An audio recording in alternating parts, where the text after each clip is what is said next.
to set the tone of the session just to say that bring lots of questions for Joanne. We've both been chatting about how crazy the energy has been the past few days, and just to settle into that and do what we can with what we have. But bring lots of questions. I think the session should really be about what you as teachers that are going into the world need to more clarity on, because Joanne is such a wealth of knowledge and she can approach things from so many different ways.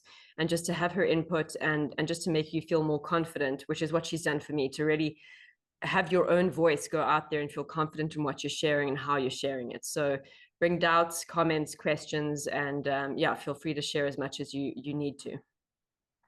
Thanks, Michelle. And the other thing I want to say to you all, there is going to be some practical stuff today if you want it.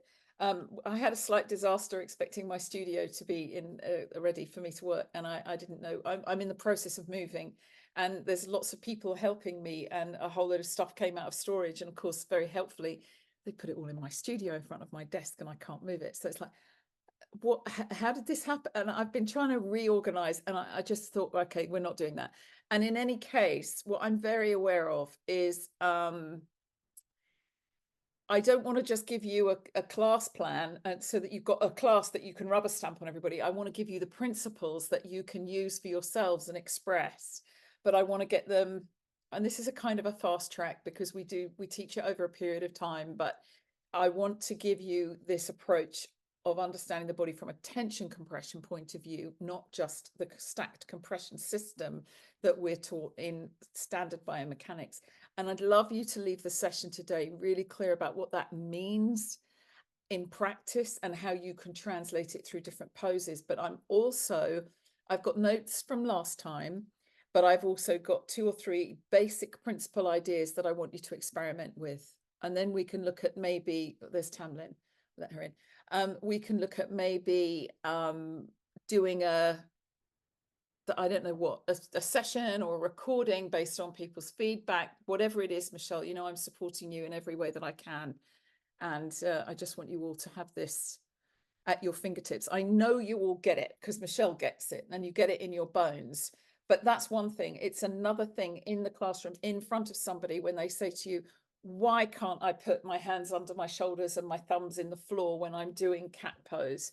So we're going to do that together and get a feel for it. I have a lovely suite that I call Cat Qualia. Qualia is the word the philosophers give to a qualitative sensory feedback. And if you do nothing else but get your bias towards that and away from sort of structural correctness, which I challenge mostly anyway, it's a little sequence, Cat Qualia. It's 5 different ways of doing cat pose, 5 different aspects of cat that are a gorgeous thing to explore. And it's a really lovely sort of, I call it a pilot for this way of moving. So I'll make sure that you have that at least to take with you, because then you'll naturally think, oh, well, I know what she said about blah, blah, blah. I could do that in dog pose, or I could try that in tree pose, or I could try that in Gomukhasana.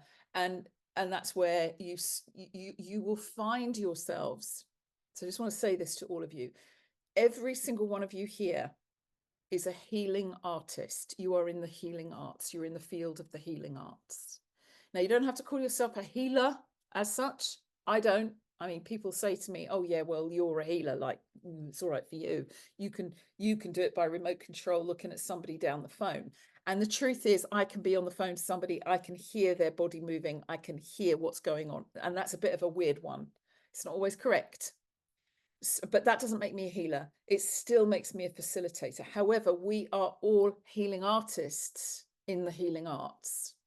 So whatever your palette, you have to practice, whether you use pencil, you use charcoal. My sister is amazing with acrylics. Crap, I don't know how to use acrylics. My world is watercolor. But my sister's just suddenly decided to teach herself how to work with charcoal. And because she knows that she can't do it at the beginning, but if she just keeps practicing the techniques of that medium, she then does it. And what she's doing now within, I don't know, a few weeks is absolutely exquisite. And but there's no like, oh, there's something wrong with you. You've got to do it with the acrylics, so it's no good because you've done it with charcoal, obviously. So what I want to invite you to do is that we're working with a different medium here. We're working with the medium of chirality, of spirals of springs, because it's our innate architecture. We're spring loaded. So what we're trying to do is restore our spring loadedness instead of, you know, I don't know what the word is, forcing it out of place. And that's what we're going to explore. Your body is a force transmission system. And some forces are generated from within you and some forces are generated from without. And we are the interface of the inner meeting the outer and vice versa. And that's all we've ever been since we were conceived. Okay, so what we're doing is going back to basics, but the true basics, not the biomechanical basics, because there's no such thing. There's nothing mechanical about you. So you can choose to express that in any medium. You know, Ilse will do her, Danielle, Victoria, Natalie, Joy, Katya, Kirsty, Kat, Tamlin, Michelle, me. We will all do our own version of the healing artist. One of us will like watercolor paper, the other will like oil painting, one will like charcoal, whatever your medium is.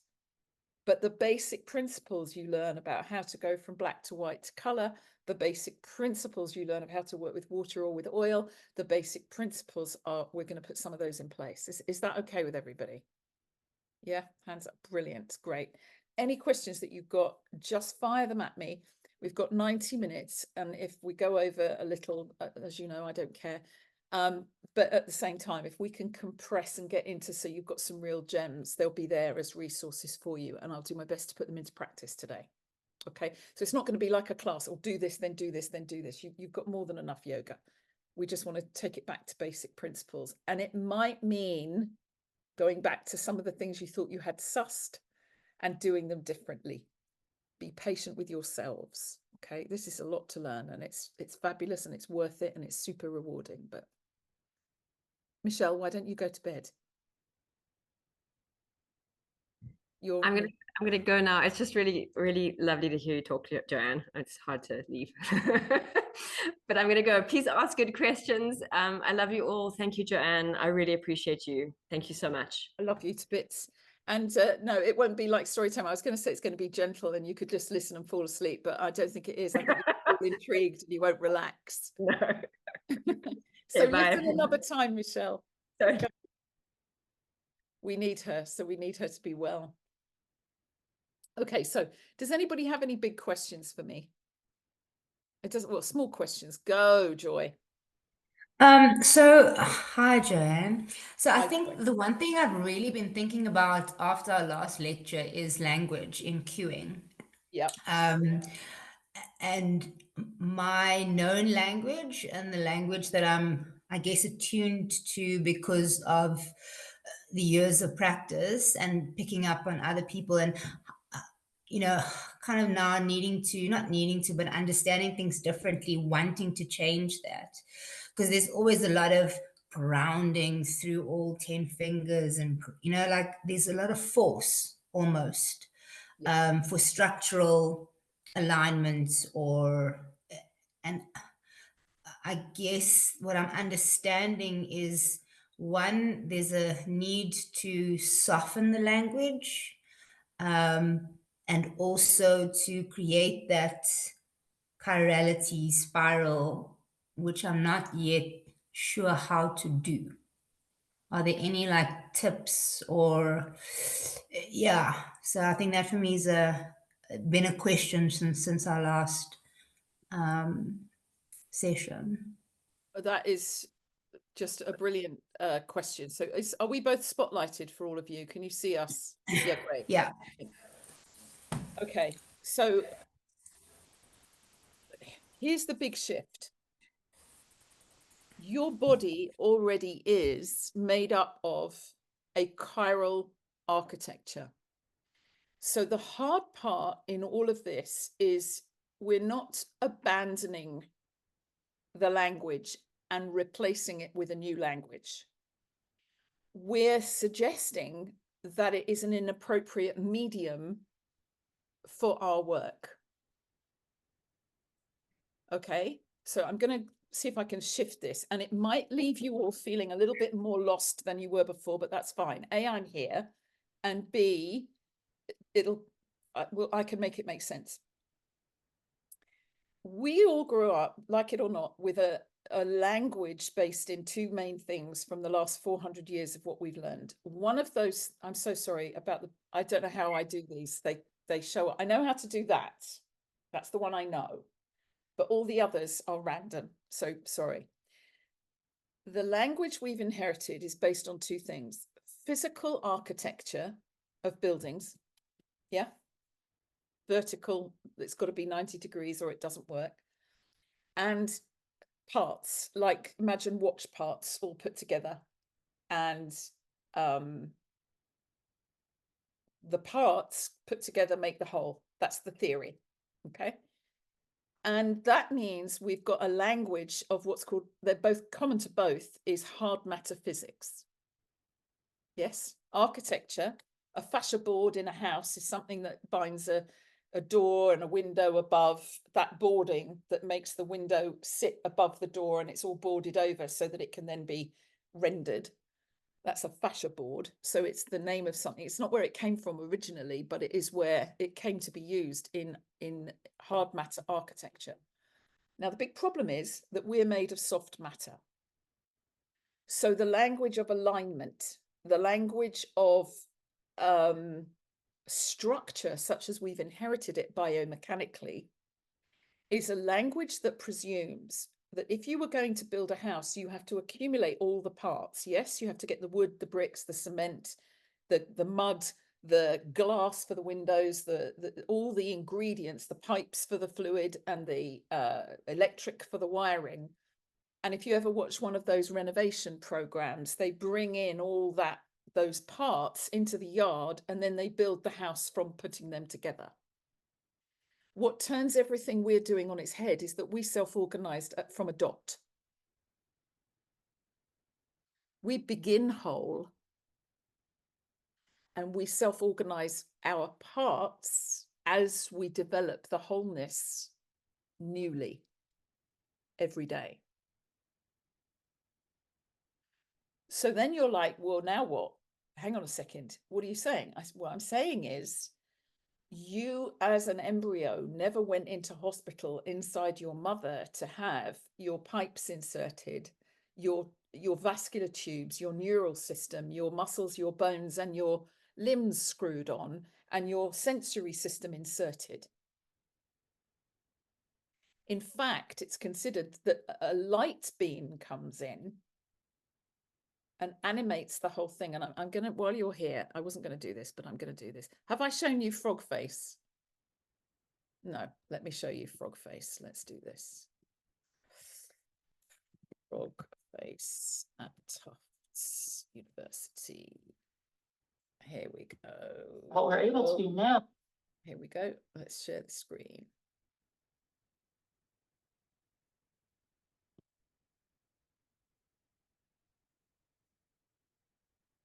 That was never possible before, is combine molecular biology with. So what this is they had tadpoles, frog spawn, yes, before it had become tadpoles. And what they discovered, and I saw this before they changed the video, because basically the video was all about light. And there was such an outrage, an outburst that threatened, oh my God. So they redid this video so that it was more about drugs, which is how they've got permission to publish it. That's just the way of the world. So there's no judgment or comment on that. But what they discovered was that if they watched tadpoles, there was a point in the spawn, the frog spawn, that a bioelectric light print came in and made a demarcation through the body of the face and the spine. In other words, the sensory neural system was a light imprint. And they were like, well, hang on a minute, what's this doing here? They couldn't do anything about it. They couldn't control where it was coming from. It was an animation of life force. So they said, okay, we can't do anything about the fact that it's coming in, but what we can do is interrupt it. How? I don't know.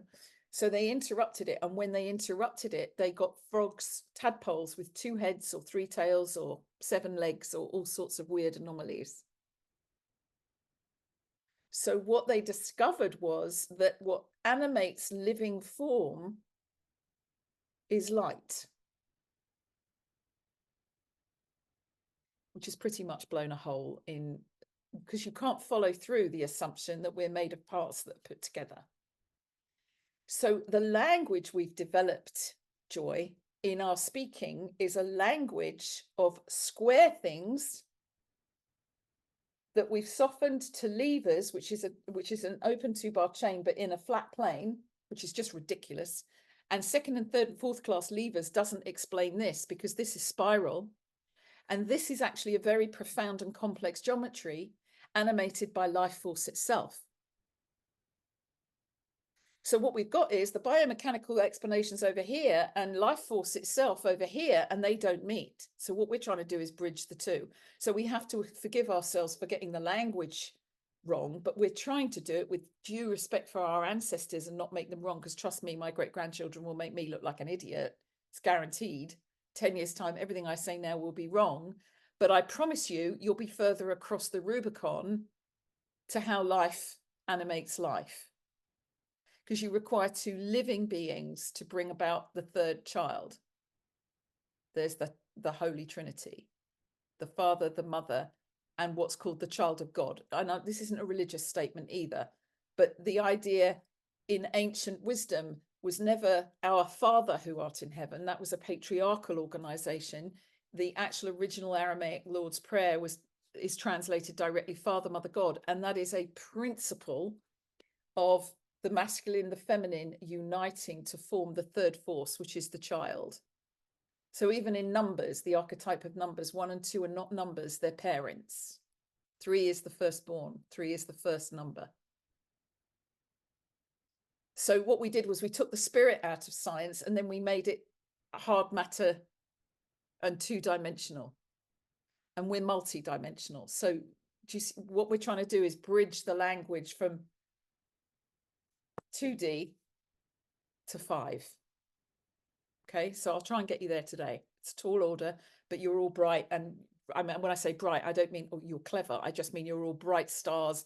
And Michelle is amazing. But watch this, because it's quite extraordinary. What you're looking for is the bioelectric light print of the embryonic forming that it dashes in, and you'll see the face and the spine flashed in, which says, okay, there's a light print that comes in and guides the tissue electromagnetically where to form.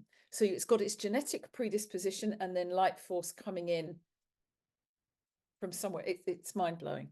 With these understandings of the physiology, the electrophysiology, what's going on, so that we can really control it at the genetic level. I love the caption of an electric face. It's a really perfect way to explain what it is that you're seeing in that video. So we're actually able to see where cells are acting as a battery, where they're accumulating negative charges.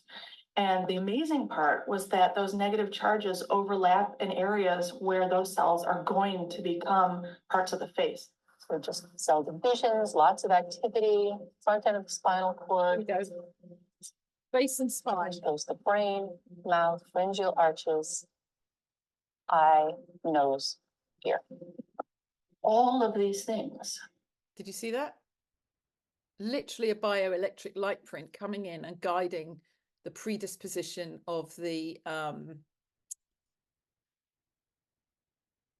tissue to form a tadpole, because it's a genetic tadpole. But what we're saying is that a bioelectric light print animates it, puts a negative charge through it. We are negatively charged. We have to be, the water in us has to be negatively charged to form an exclusion zone to keep disease out. It's just so much more detailed than we can imagine. And it's like, okay, what does that mean about our structure? It means we're made of soft matter. And it means we're self-organizing. So that tadpole was moving itself. It was self-organizing, and the light met that self-organization, and together they created the form. Now, what they had to do was recreate this video in terms of genetic modification in order to allow for it to be allowed. So I'm not going into that. I want to show you something else. Have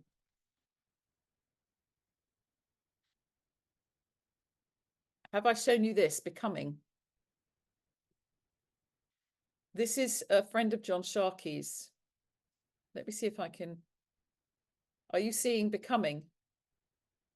Yeah. This man made a movie in slow motion of, so let's just go back. It's an alpine newt, and he filmed it forming. This is to show you we form in the round. So this is the conceptus, and there's the first cell multiplication. We've got from 1 to 2, 2 to 4, 4 goes to 8, there it is. And then it just keeps, we say dividing, but I think it keeps multiplying because there's more of them. And this is how we form daughter cells, so that we're not newts, but this similar thing. This is inside an egg, obviously, which is, as you see, layers and layers and layers of form. And now it's a multi-dimensional blastocyst, it's called. And these are all these millions of cells are dividing or multiplying into millions more. But this is a living, animated process. And then what forms is something called the primitive pit, because it starts invaginating, it starts folding in on itself. It starts moving through itself. That's called the primitive pit, or the impansion pit. And it becomes the primitive streak. And all these cells are pouring down in a spiral.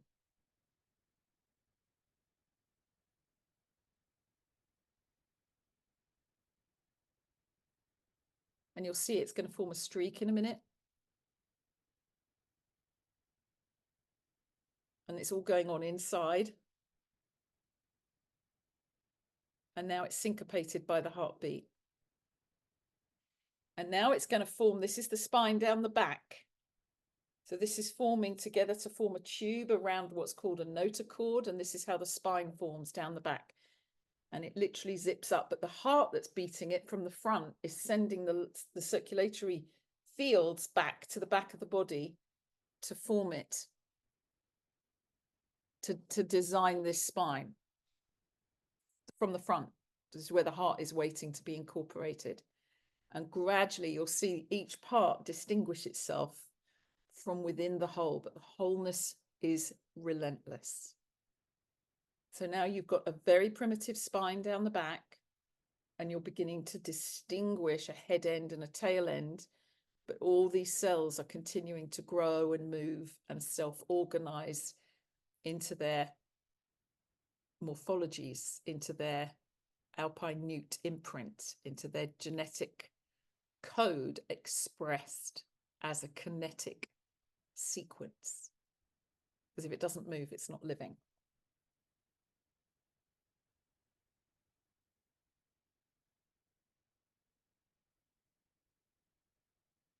And there you see a primitive head and primitive limb buds, but the spine is still all the way round. And obviously this is leaping whole days, but now can you see it's growing and it's beginning to fill the original sac.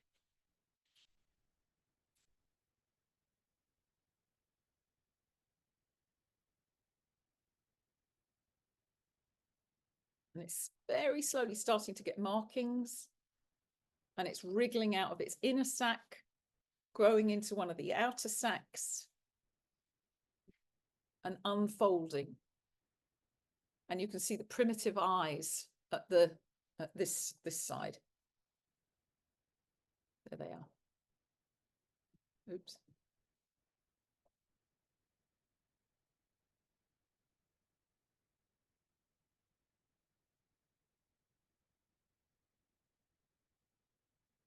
And there's the heartbeat.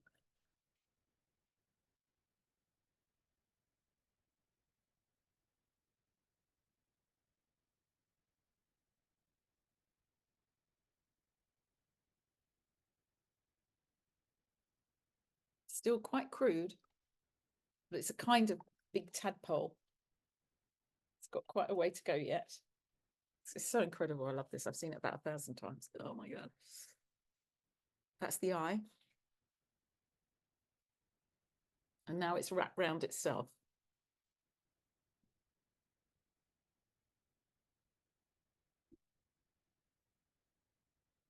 And they're the vessels. So now they form tubes with these tiny cells running through them, and now it's got an obvious eye, and it's got little fins and a proper tail.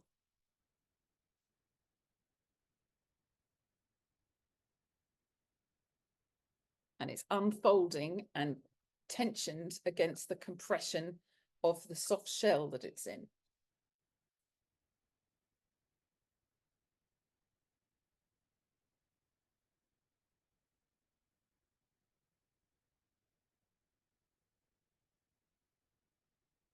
And it starts to eat the wall as it gets strong enough.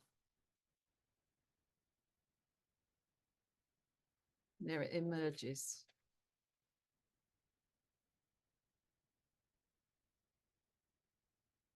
And there's the heart beating. One fully formed alpine newt. See the blood vessels?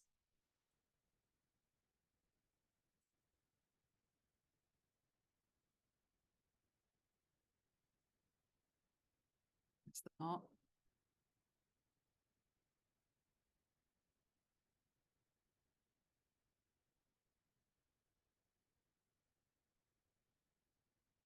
Okay. Jan van Eycken, it's called Becoming, and it's, I can't even tell you.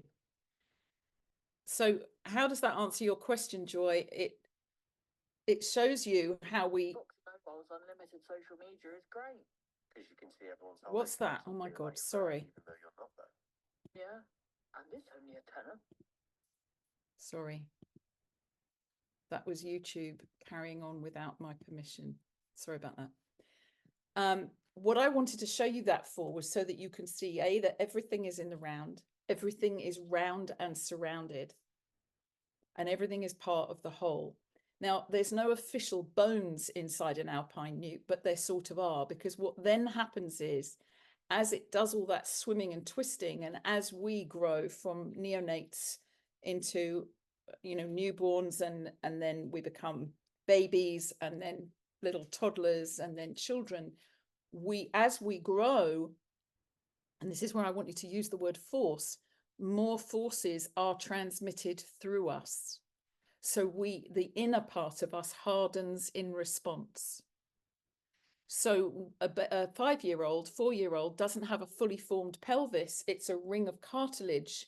And as it does more running around and playing and climbing, those forces moving through the tissue cause the tissue to respond and harden, so that by the time we're 5 or 6, we have a complete pelvic ring, which is why it's so important not to stretch children and not to let children try and stand up and walk before they're ready, because they'll try, because they're trying to put those forces through their little legs, and I don't know what the plural of pelvises is, but you mustn't force them to do it, because that's partly of, that's how they strengthen and get the bones, which are harder soft matter than the skin, which is under the skin is softer soft matter, but it's a spectrum of soft matter physics, and it's a different physics to this.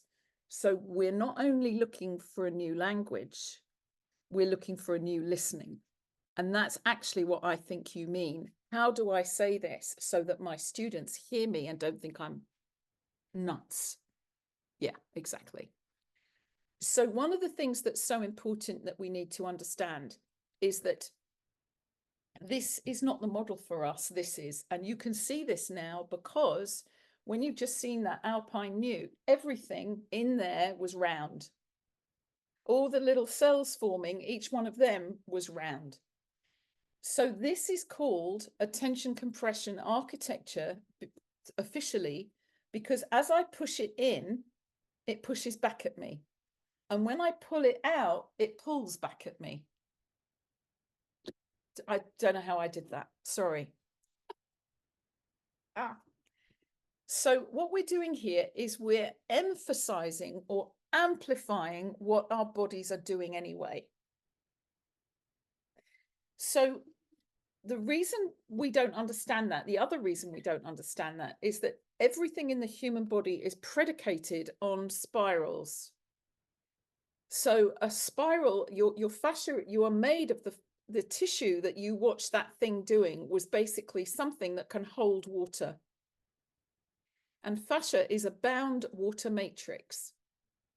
So we think of fascia as fiber. We think of it like fiberglass, and it isn't in the living body. It's filmy, wet, thick, a bit like egg white. So you saw in that alpine newt how delicate it is. And I honestly think that we can't see how incredible we are. It's almost, we can't get our heads around it. It's much easier to think of us as being hard and tough and capable and strong. And we are capable and strong, but not because we're at right angles to the ground or we can align ourselves, but because we know how to conserve energy naturally.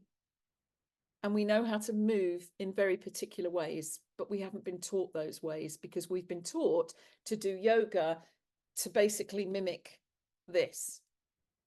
So it's a complete paradigm shift. Now, everything in your body is predicated on spirals because that's the nature of the fascia. It's made like triple-stranded rope. I like thinking of it more as embroidery thread myself, because we thread ourselves together and we form these sheaths of threads, because if you close weave those threads in tubes in a crisscross pattern, I'm going to try and undo this, but I don't think I can. No, let's do this one. You get sheets of, that's how the fascia is in the body, strands like that, but it forms, because it joins, it forms tubes. And then those tubes, you saw that creature invaginate, you saw it move through itself. This is invagination. And so now what I've got is a tube made of a tube. This is 4D. It's moved through itself. You can't see it all, but the inside and the outside are completely continuous, like a donut. And it's like, well, what do I do with that? So this is actually a model of a spinal disc and a cruciate ligament and all sorts of other things, because it's not like this, it's like this in the round. So let me just do this and then I'll show you what that means in practice and it'll start making sense. So we are under tension. Now, what do I mean by that? Think of an umbrella. The spokes of an umbrella, when we put it up, tension the fabric so it stays open. Well, if you go like that, all of you, and you do that with your hand, can you see that you're already open? So your bones formed in the embryo, they start off as cartilage tubes, but they're going to become bone. They grow 8 times faster than the tissue around them. So they act like spokes in a living umbrella. That's a living umbrella. And when you're an embryo, you form this, it's a paddle, and it opens just like an umbrella, like a whole paddle. And then these cells commit what's called cell apoptosis, which is suicide. So this actually is not 5 fingers, it's 4 spaces that your body's formed in this umbrella, because it's pre-tensioned. And what we're going to look at is how we animate a pre-tensioned architecture so that we don't stiffen it too much, we don't stretch it too much, we don't strengthen it too much, make it hard, and we keep it able to move and free to move within its natural constraints. Because we are designed to have constraint. We're designed not to hurt ourselves. So when somebody forces the splits on the body, it is not designed to do the splits sideways or forward and back. It's just not designed. That's hypermobility. And that's great when they can do it. If they're very young, they never get enough tension in that joint. But when they're older, they can be in very, very deep trouble because they have insufficient stiffness in their system. So I get very, very frightened and worried when flexibility and the ability to stretch out of physiological range is glamorized in yoga. It's super dangerous. And the problems are when we do that, we go into the body and we say, right, I want to stretch. So this is physiological range and it's spring loaded. We live here in the middle so that we can lengthen and we can release, and we can lengthen and we can release. Yeah. Now, what happens when we stretch and stretch and stretch is we say, okay, we'll wait for the muscle creep. I'm in dog pose and I've got to get my heels down and I'm going to wait. And if I keep doing it, oh, there it goes again, or a bit more. And then if I wait a bit longer and I ease into it and I push a little bit, and oh. And then what happens is when we want it to spring back, it won't. Over time, that's going to be a problem. What we want over time is the ability to go where we can. And you see this, this is life force. This is the life pulse. This is communication in the body. This is resonance. And what we want to be able to do is squeeze and contract and inhibit that contraction, which is what we call relaxation. So what we want is this natural range of motion, and it is naturally spring loaded. This is not. Can you see how it won't go back? So this can act like a catapult. That's free energy, metabolically free energy. This cannot act like a catapult. So what that means is if we constantly force stretching, we are straining the body beyond its range, and it won't spring back. So somebody who has got themselves able to do the splits and get their heels down in dog pose when they weren't really built that way is actually pushing themselves that later they're going to be dragging their limbs. They will lose the spring in their step over time. It might take decades, but they will. When they're young, they won't notice it. But when if they get pregnant and relaxin hormone runs through their body so that they can give birth to a baby, then after that, the relaxin hormone, when it's gone, the body won't have the ability to spring back that it had before. Sometimes it's a different thing and it's quite complicated. So I'm not going to teach you all these things. There's lots to learn, but you've probably heard of Ehlers-Danlos syndrome and hypermobility. I have it. I'm super mobile. So I have to do the opposite. I have to stiffen and not go to my full capacity because I'm already too bendy. So what we're looking for is freedom of motion of our bones within any posture. And what we want to do for our clients is amplify this fact that we are already a tension compression system. So the two things I want you to write down are freedom of my bones to move in any posture and amplifying tension compression. And I'm going to show you how we do that. And I'm going to talk you through so you'll get the recording and you can hear how I talk it through and use that language. This is a deeper explanation, but what it's here for is to guide you all that it's worth learning this new language. Don't beat yourselves up because for a while, all will happen is you'll feel like, well, now I thought I knew what I was talking about and now I know I don't, and now I don't know what to say. That's completely normal. So I probably didn't answer your question directly, Joy, because it's such a huge answer, but I hope I'm taking you down a road that you'll come with me. Yeah, got it. Great. Brilliant. Let's do this. So let's remove that spotlight. Any other burning questions? And I'm holding that one as the theme. So any other burning questions before we do some little bit of, okay. Right, we're going to start off with something really simple with some breathing work. Sorry, you're seeing my whole living room. And I'm sorry it's not my studio. Have all of you got a band? Yeah? Brilliant. So the first thing we're going to do is super, super simple. We're just standing. We've got our head on our shoulders. And all I want you to do is amplify what we did last time. Just put your band around your neck for now. And we're just going to slouch because we see that often. So can you see when I'm slouched like that, you can't see my knees. I'm really sorry you can't see all of me, but it's just how it is. Can you see that the back of my head is in line with the front of my chest? And my shoulders, there's my humeral heads, they're well forward. I'm collapsed, my breastbone is collapsed towards my pubic bone, and I'm in that forward slump posture. Yeah? And in this posture, I want you to place your hands one on top of the other and rotate. and just feel how that feels. So what I'm hoping, keep your feet still and your knees still so that that's restricting you. But what I'm hoping is that you're feeling very obviously restricted.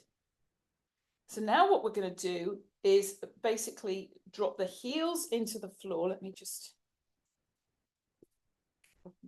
choose. So drop the heels into the floor. Don't lock the knees.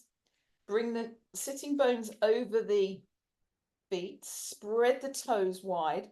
Feet are hip width apart. And very softly find an arch in the back, just a small one. We're not sway back either. This is the other one. Try this for a minute where you've got your sway back and your arms are behind your hips. We're not there. We're in the middle with the head on top. And now if you place your hands in front of you, you should find that you can rotate quite a bit further. And the reason for that is that your spine knows where you are in space, and you have your lumbar vertebrae in the correct position. And I want you to place your hands, the backs of your hands, on your sacrum and feel that your sacrum is the roof of your pelvis. So if you've all got your hands like I've got mine on the back of your sacrum, I want you to go back into the slump and feel how that straightens your sacrum at the back, straightens your breastbone at the front. If it's making me bend my knees because it's so uncomfortable. Can you feel that when you put your torso into a straight front, straight back position, in other words, you put your sacrum at the back of your pelvis and your breastbone at the front of your chest, that you are actually in that slumped position? And that when you bring your pelvis into the position that your sacrum is the roof, I'll come up closer. There's the roof of the pelvis. There's my sacrum, is the roof. And that the sacrum and the breastbone are counter positions. They're sloped. So the breastbone is designed to be up facing the sun. The sacrum is the roof of the pelvis. And can you see the back of my head is behind my shoulders? And now I can rotate freely. There's no restriction. Well, there'll be some restriction, but there's not a huge restriction in the rotation. And what that is us honoring the curves of the spine. Now, what we can do is arch and curl. So we can rotate our shoulders. We can tilt and tuck our pelvis in all directions. We can circle our pelvis. We can make figure of eights with our pelvis. And what we're doing is we're moving our bones within our structure. What I want you to bring into your cueing is the ability to move your bones within your structure. And this is one of the keys of what we're doing.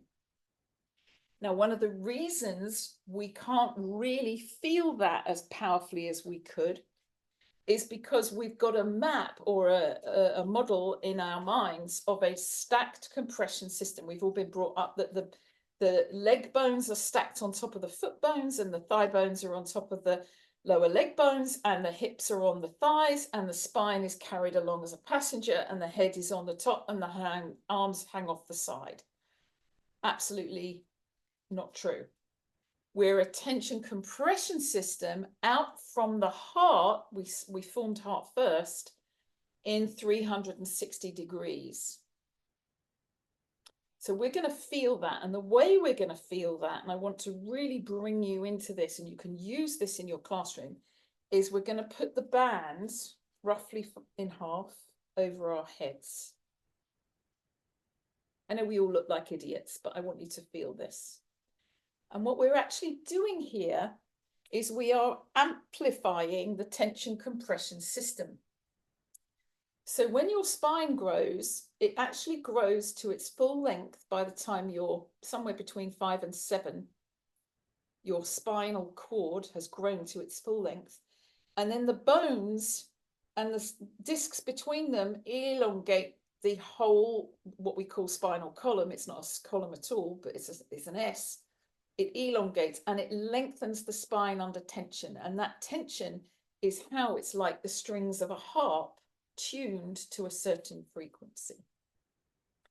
And it's quite amazing how it all works. And it needs to be in these beautiful curves of the body. So what I want you to do is take hold of the bands round about your shoulders. So if you had a waistcoat on, you'd have your thumbs in your, or if you're wearing braces, you'd have your thumbs under your braces. Take hold of the band and just, oh God, sorry about all this. And just pull this down below shoulder height and bring your hands out to the side. And can you feel, try not to ping the bands, but you can feel that you can feel tension compression from the band. Yeah. And notice that your feet have suddenly got louder in the floor. And what you start wanting to do is move your shoulders, keep this tension going with on the head, and bring your shoulder blades softly back and down together. And it might encourage you to do a slightly deeper arch. You want a little bit of tension on this, not too much, and just very gently pulse like I'm doing, keeping your arms wide. And then what we're going to do is we're going to rotate, keep your feet where they are. We're going to rotate to the right. Try and keep all the muscles nice and soft. And we're going to rotate to the left. And come back to the center. And we're going to tilt to the right, bending in the right waist, but keep the tension on the band. And bending towards the left from the waist. And come back to center. And very small circles with the hands, keeping that tension on the head. And can you feel that it's as if your feet are going down and your head is going up more obviously? They're moving away from each other. And then take your hands circling the other way. And then rest the hands. So you're actually pulling a little bit on this. And then take your right ear to your right shoulder. Come back to the center. Take your left ear to your left shoulder. Come back to the center. And then very, very softly take your hands away. Let the band go around your neck. And bring yourself into standing. And you might feel a moment or two as if you're growing. And there's a feeling running through the body. Now I'm feeling it in the backs of my thighs and the backs of my ankles, backs of my shoulders. I'm more upright, my posture's improved. And see if your spiral, you have re-centralized your body. Because what you found by doing that is you amplified the tension and you allowed the compression to move into its place. Just really nice and soft. So it's a really simple way. And in fact, before we go, let's do another thing. Anybody get that or confused, or are you all noticing? Give me a thumbs up somewhere. Yeah, great. Okay. Oh, no, I didn't mean. Okay. So now what I want you to do is take your band and tie a knot in it.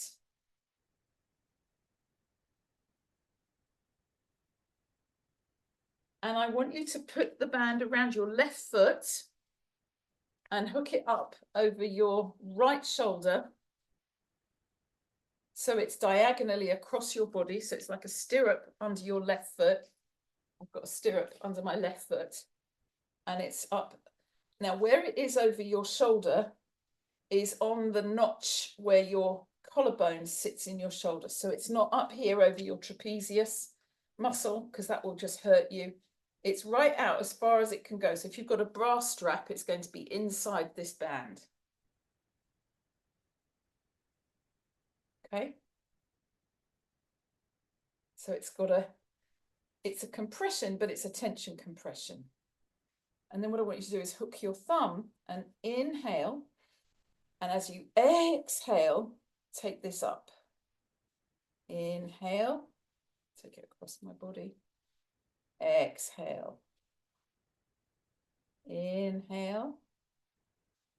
Exhale. Inhale. Exhale. Inhale. Exhale.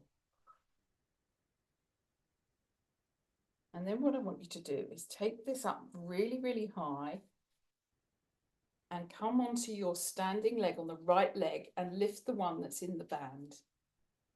So you're now working that opposite leg and hand and just come forward and back over the standing leg. And you should find that the band gives you some support. So we're just spiraling around the standing leg. Come back into standing, let the band go, and just see how that's diagonal of your body feels.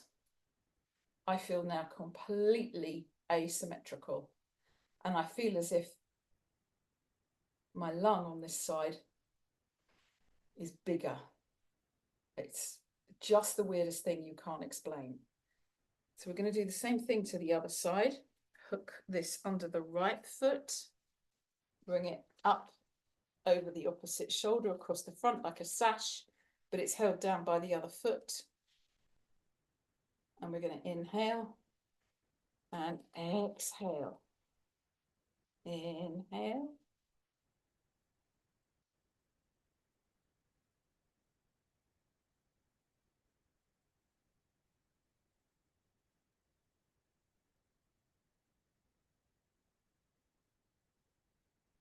And then we're going to take our weight over to the left foot because we've got this looped through the right. And balance and rotate with the band.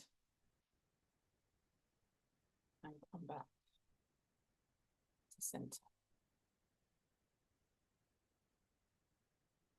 And that should just give you a feeling of expansion and a feeling of animation, as if you've done a bit more of a workout, and yet you haven't put your weight on your hands, you haven't gone upside down, you haven't done anything. My body's actually tingling. So now what we're going to do, I think these are long enough, is stand with feet hip width apart and take this up, put it through your little finger and thumb. If it's not too harsh, this is a bit tight for me. I'm going to do it like that. And what we're going to do is rock onto one foot and then rock onto the other foot and just feel the tension and compression. And then I want you to balance, but using the band. So I'm now lengthening into the corners of the band with my hands and with my foot. And you'll find you can actually rotate, come back if you need to, and you really can push out with the foot, push out with the hands, and use the band to balance to the side. Come back up. Other side, you'll have a side that's better than the other side. To move away from my cupboards. Bring balance it, leaning in to the tension of the band. And then very gently, you've got to be quite careful letting that go. And then come into standing. And I'm sounding out of breath because it does use quite a lot of energy. There's one more piece I want to do with you with the band before we use the ball. Undo it, take it round behind you and under your arms and into your hands. So you're holding it like it was a bunch of flowers and tension it. And what we're going to do here, this needs to be a little bit more tension. So can you feel that if you make it very, very loose, it kind of feels like it's not doing anything? And if you make it very, very tight, it feels like you're doing a whole workout. So I want it somewhere in between those two places. And what this does is it's over the top of my shoulder blades. So it's emphasizing that lovely arc that we did at the beginning. And to start with, all we're going to do is just rotate over the standing feet. They're hip width apart. Just simply rotate. And then we're going to take the right hand only in a figure of 8. So we just do a figure of 8 with the right hand. Lovely figure of 8, all the way down, all the way up. Nice, big, easy figure of 8, but under tension. And if it just feels soggy and it's not quite enough, move the hand a tiny bit up the band. The whole point of this is that you are listening for your own tension, compression, integrity. Call it bio-emotional integrity. So there we go, that's slightly better for me. I'm just doing a really nice and easy figure of 8. Lovely. And take this arm out to the side, keep the tension between the two hands. And now this hand comes in, figure of 8. Now you'll feel that you're really making all the tissues sing, even though you're not doing very much. And what we're doing is we're going under the radar of injury. It's not a huge challenge, but we are asking the body to do this smoothly. So what you're looking for, you're not looking for range so that you can show everybody how far you can move. You're looking for smoothness so you make a really lovely figure of 8. And then come back to center. And just take a little mini break. Let the shoulders go. Keeping your hands on the right place for this. Bring it back. And now what we're going to do, feet are hip width apart. Bend the knees really softly. And as we do the figure of 8 with the right hand, we're going to step out with the left foot and bring it back. Step out with the left foot, bring it back. Step out with the left foot, bring it back. Knees are bent. Step out with the left foot, bring it back. And see if you can stay really poised so that I can't see that your foot's moving. So you're just bringing that foot out and in, and out and in, and out and in, and out and in, and come back into standing. Have a little mini break. Bring the thing back, and we do it to the other side. So we just bend the knees softly. We start off with the figure of 8, and we take the right foot out and bring it back, and out and bring it back, and out and bring it back, and out and bring it back. 2 more. Beautiful, smooth figure of 8. And then we come back, we let go of the tension, we let go of the band. Now, just doing those simple exercises, talk to me. Anybody feel like we've done quite a vigorous yoga class for the last 5 minutes? Kat, talk to me. See you laughing. My band was a bit short to do everything, but I do have longer bands at the studio. I'm going to try out the other stuff. But I really like that figure of 8, and I have an old shoulder injury that is just like sore all the time, and it feels so nice after just moving under that compression. It's like, oh, okay, I'm going to sleep really well tonight because it's just like suddenly relaxed. Perfect. I don't know why I chose you, but heaven was on my side. So what you've just done is, because you've brought tension compression together deliberately, you've amplified the system the shoulder uses to form. So what the system's gone is gone, oh, because you're speaking my language, what do you want me to do? Oh, you want me to move, but it's a smooth movement rather than a big movement. Now you could work to less tension And then you can gradually grow to more, but you go under the radar and you repair old injuries. You really do. This is how I recovered from quite extensive surgery using these techniques with no cording and tethering. So I'm sorry you've got a shoulder injury, but I'm so thrilled that you just discovered that, because just doing postures like handstands or dog pose and things like that is just keeping it locked in its problem and restricted by its issue. This is going under the radar to resolve it. And what we've actually done, I don't know if anyone feel lubricated on the inside? Yeah, great. And what that is the body's stimulated. We stimulated the body to oh God, you want me to glide. And so what it does, it lays down more hyaluronan and it does more hydration. And it's really, really beautiful. And these little exercises that we use the band for like this we call them micro movement medicine. They're supposed to be micro movements, and we put them into the class. So we get people doing a posture like whatever it is, dog pose, tree pose, cat pose, whatever. And then we do a little sequence like this. And then everybody finds they're doing it with so much more body wisdom, because the band is speaking your body's language. And I love that you said, I know I'm going to sleep better tonight. If you did that for 3 minutes, literally twice a day, I promise you within a week, you'll have a completely different shoulder.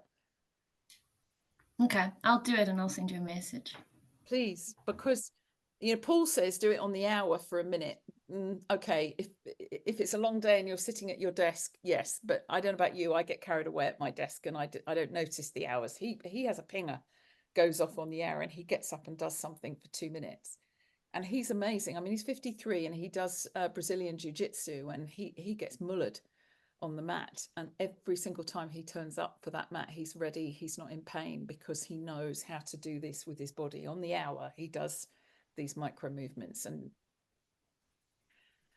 I'm not in that league, but it certainly helps. Yeah, I mean, I do work with these sorts of movements, but it's like once a week kind of thing. So I know it's that consistency and more regularity really that the body needs. But much lower frequency. Do tiny amounts, much smaller, but 2 or 3 times a day, and you'll rehab your shoulder much, much more quickly. Awesome. Brilliant. Thank you. Thank you. Anyone else? We got any more questions? You all? Who else have we got? Tamlin, you were grinning. No, I was just thinking if anyone could have seen me, because my band is also a smidge too short. So at one point it got intimate, but I have a hip issue. Right. And the idea of doing this as a lubricant for that joint just feels comfortable thinking about it. It's so amazing. really I love that you've used those words. So 2 things. First of all, to get your band length, it's very difficult to show you on here. Let me do this. Might need to be at a bit of a distance. Is you fold it in half, and I say one shoulder, put it on one shoulder, the half, and the other end should extend just beyond one outstretched arm. So it's not accurate to do it with 2. Basically, Paul says it's 2 meters, but I just find if you've got a little bit left over from doubling it, shoulder to the opposite hand stretched out, you're in the right place. What I love about what you said about your leg is that you can almost predict the sense that it won't be uncomfortable. There's an awful lot you can do. There's so many variations, but keep it very low frequency and make it tiny micro movements. So literally just holding it like this in your hand and putting your foot in the loop. And I'll do it up here, and simply just bend and out and bend and making circles, but always with this under sufficient tension that the leg feels given back to the pelvis. Does that make sense? That's what makes it feel safe. That we give the limbs back to the pelvis. We give the shoulders back to the shoulder girdle. We're not trying to stretch them out of it or force them into a position that they can't do. Does that make sense to everybody? Yeah, great. Brilliant. Thank you for that, Tamlin. And I'm sorry about the bands being a bit short. I don't think I told Michelle anything particularly useful about that. So one of the things I want to do with you as well that's super, super simple is in yoga, I mean, I've got 100 movements to choose from, so I want to give you something really useful. And that is to use the ball for balance, but also for animating the foot and ankle, because we talk about the pelvic foot. Now, the reason we talk about the pelvic foot, and this is so important, do you remember last time we sat on our chairs and we put our tailbones where they belong as the roof of our pelvis so that we could rotate in the chair? We've just done exactly the same in standing. It's absolutely essential.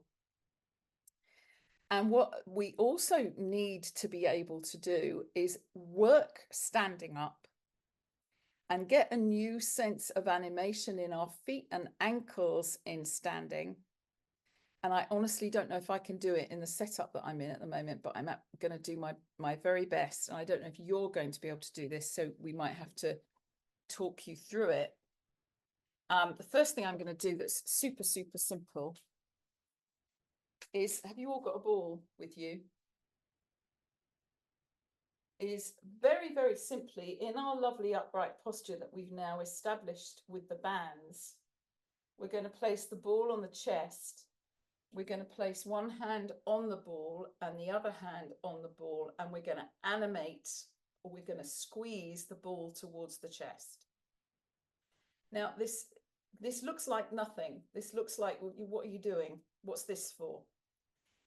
But what you've done is you've put this tension compression amplifier into the upper body. And all you're going to do is step forward and back into standing, and step forward and back and come off the back heel. So we're stepping forward onto the toes, up onto the back, lifting the back heel and back. That's all, nothing more. Forward and back, right foot first, forward and back. So you're lifting the back heel off the ground. I know you can't see mine, I just have to talk you through it, but you're not actually taking the foot off the ground. So you're pivoting over your left foot, forward and back. And then we do the other side. So we go up on lift the right heel and step forward and forward and back. Now I am much more coherent launching off my left foot than I am off my right. So I'm noticing the difference in amplitude when I push off my right foot to when I push off my left. My balance goes much more easily. We just note that. We're not telling ourselves off. We're not doing anything wrong. We're just moving very honestly. So come back into standing and keep this amplified. So we're going to repeat that, but this time we're going to take the back heel off the ground. So we're stepping forward on the right and coming up and back and forward. And we're pushing off the back foot until it lifts. Pushing off the back foot until it lifts. Rocking forward and it lifts. Rocking forward and it lifts. Rocking forward and it lifts, and come back into standing. And these seem like really silly movements. But what I'm hoping is, because they're so simple, what I'm hoping is that you're beginning to get a sense that something happens, and you can change hands now if you want, that when you're holding this ball at the top of the body. Somehow it's more intense. Stepping forward onto the left foot and up from the back. So we lift up the back foot, rocking forward and back, forward and back, forward and back, forward and back, forward and back, and come back into standing. Okay. And now what we're going to do is, if anyone's got two balls, this is really ideal, but we're going to stand either holding a chair or with your back against a wall, and you're going to put the ball under your right foot, the toes of your right foot, stand on your left, and you are bouncing up and down on your ball on your right foot. Now, the reason to have two balls is because we want you holding this one in front and balancing on the left foot and bouncing on the right, but you're bouncing on the ball of your foot up and down. And the standing leg won't get so tired if you squeeze this ball towards you. And then we change sides, stand on the left, on the right leg, sorry, much harder for me. And we bounce on the left. So we're just bouncing, bouncing, bouncing on that ball, but we're holding the ball to our chest while we're doing it.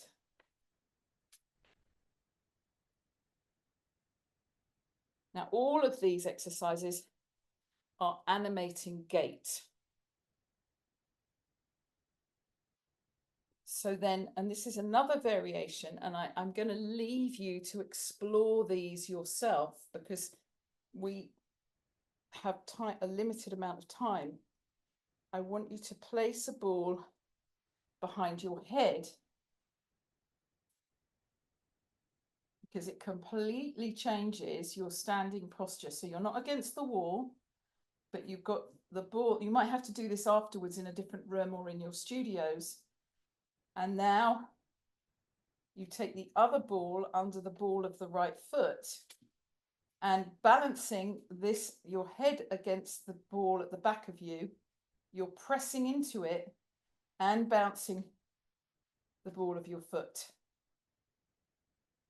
And you're sending this tension compression message through the body. It is amazingly hard. And then you change feet and bounce.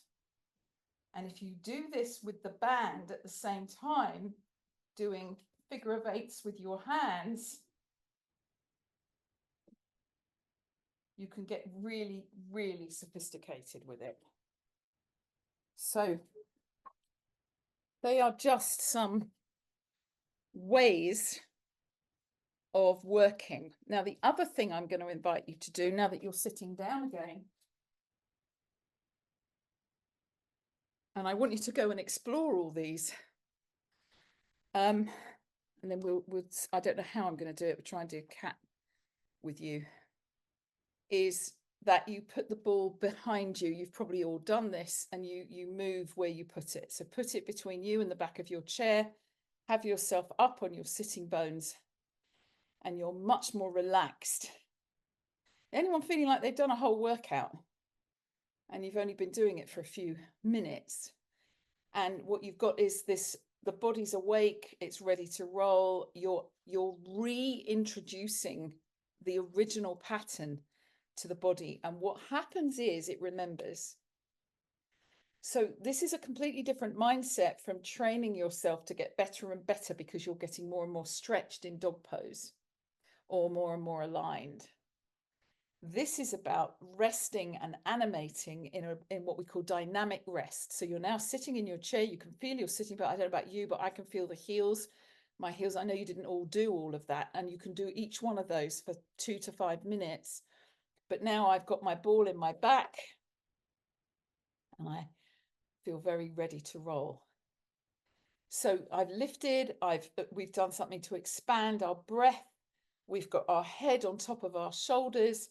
We've helped the body use tension and compression in a very soft and subtle way using the band to remind itself where it belongs.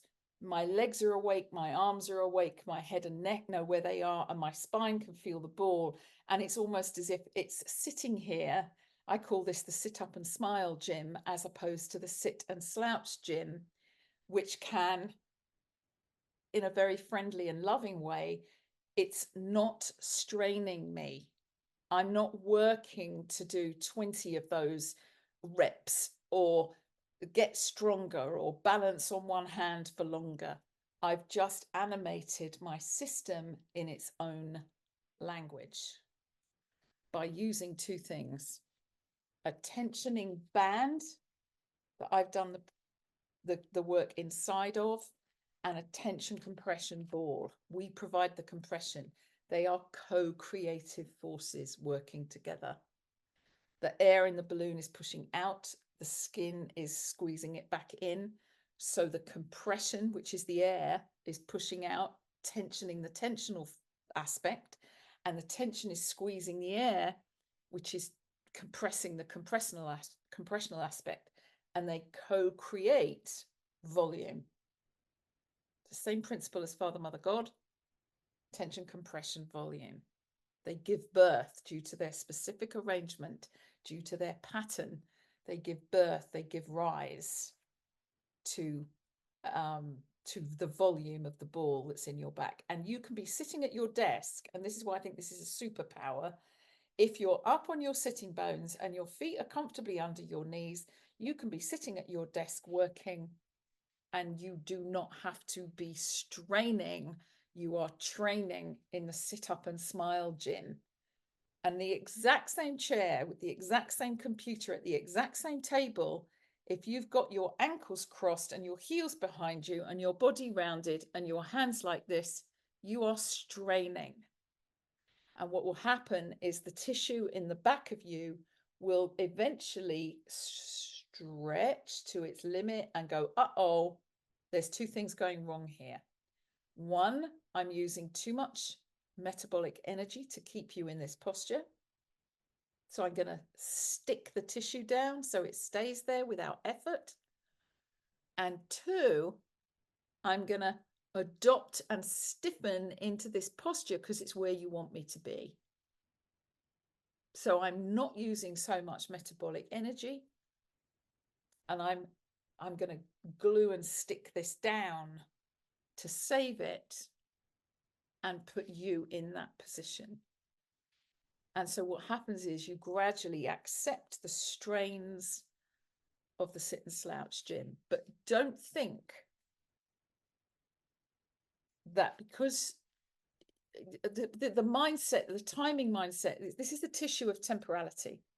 So we've all got this, and you said it before, that you go to the gym and you do the work for an hour, or you go to your studio and you do the work for an hour. The body is moving and speaking in motion 24/7. So when we wait to go to the gym for an hour, but we ignore the fact that we were sitting at our desk for 3, you did a 3-to-1 session in the sit and slouch gym before you got to the gym to do the big stuff. And it's that small incremental stuff that, if it's pro mobility, will work and will make the difference. But you're doing it anyway, because as long as you're sitting without a ball in your back and with your feet in an awkward position instead of under your knees, and with your chest forward instead of up, remember I said the sacrum and the breastbone need to be doing that. One's facing the sun, the other's facing the sun, I suppose, both back and front. And that facilitates the spiral motion, as this ball is doing for me, as all what we just did is doing for you, to animate your walking gait in a much fuller way. You will breathe better, you'll move better, you will sit better. And basically, we're doing it anyway. If we're sitting for 3 or 4 hours at our desks, or we're carrying kids on one hip, we are training the body in these micro movements. So what we want to do is use the micro movements the other way. The other thing I want to say to you, those of you with young kids, if you think about this with the ball holding it towards you, this could be one of your children. Get them to wrap their legs around your waist and hold them towards you. And you can just do the rocking backwards and forwards and the going for a walk with them. And they become your tension compression animators in your arms, rather than having them on one side. If you're going to have them on one hip, and I know we all do it, I did it for years. I had my son on my left hip, so my right hand was free to make the tea and lay the table and tidy the house and do the hoovering. And then guess what? I had a whole side bend in my spine and a short hiked hip and a quadratus lumborum muscle on one side that was stuck, and we can undo all of this so easily because the body longs to be freed into its natural spirals. So I want to show you, I wonder if I can find it on my video, because I can't really do it here. I don't know. Let me try. I'm going to try putting my computer on the floor and see if you can do this with me. I don't know if this is going to work, guys, but I'll do my best. So we're coming, I haven't got my mat here. So we're coming into cat pose as we would. So you can join me. I don't know if this is even going to work, but I'm going to try. What we often do and what I often see is, and you see this, you can see this hand, yeah? I see hands under the shoulders and I see elbows locked and I see the weight, if not on the thumb, then evenly on the whole heel of the hand, yeah?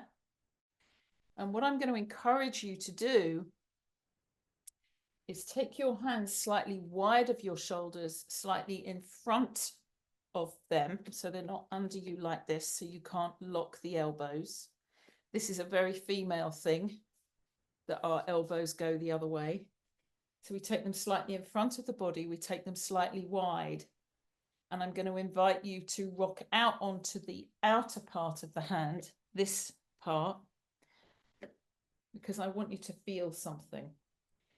So press into the base of the thumb and put the hands under the shoulders. The way I don't want you to do it, but I want to show it to you. Put the hands directly under the shoulders, put the heels of the hands hard into the floor, press the thumbs into the floor. Can you feel how it makes your spine drop between your shoulder blades? So if I stood over you now and looked, I would see your spine down a gully between your two shoulder blades. Now lock your elbows, press your thumbs into the floor, and just see how much movement there is in your shoulder blades. It's not a lot. You can do it, but it's not a lot. So now what I'm going to ask you to do is take your hands forward and wide. Soften the elbows, press into the little finger side of the hands, and show me the range of motion in your shoulders. You should have much more movement now because your little finger is animating the trapezius at the back instead of jamming it.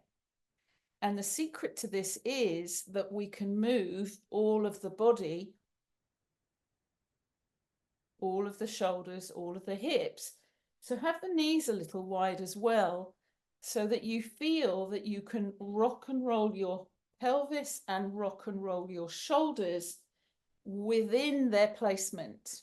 So we're not trying to find hypermobility here. We're just trying to find freedom of motion. And every movement should leave us free to move. So we're going to bring the spine soft. Now, I'm not going to say neutral. I can say neutral, but it's neither arched nor curled. And what we're going to imagine is that we're taking the tailbone away from the crown. So this is not what we're doing. Jamming the back of the head towards the tailbone and the tailbone towards the back of the head. That is not what we're doing. We're finding this soft shoulder, breathing in, and on the exhale, the abdomen comes back towards the spine and the head comes out like a turtle head, like a crown. And we just gently point the tailbone away from us and the back arches ever so slightly. The shoulder blades glide down the back and the crown moves away from the coccyx. And you can even do a little wiggle. If you were a cat, you could do a lovely slow kind of cat tail thing. You know how they do that thing, but you can still move them. And we come back to this sort of neutral place. There's no such thing really as a neutral spine because we want a small curve in it. There's always a lovely lumbar curve. But we breathe in, do nothing. I call this happy cat. Breathe in. And as we exhale, the tail, the coccyx and the crown move away from each other. Shoulder blades glide down the back and we just find that freedom, but it's mobile. And then we have what we call angry cat. So we breathe in here and we exhale and we round. We tuck the tailbone under. We bring the tail between the legs. We drop the crown down. So it feels as if there's a string in the floor pulling the crown down and a string in the coccyx pulling the coccyx down. And we're still able to move the shoulders. We've still engaged the outside hand. And back to the, what we're calling neutral, whatever that is. Nice, easy breath in.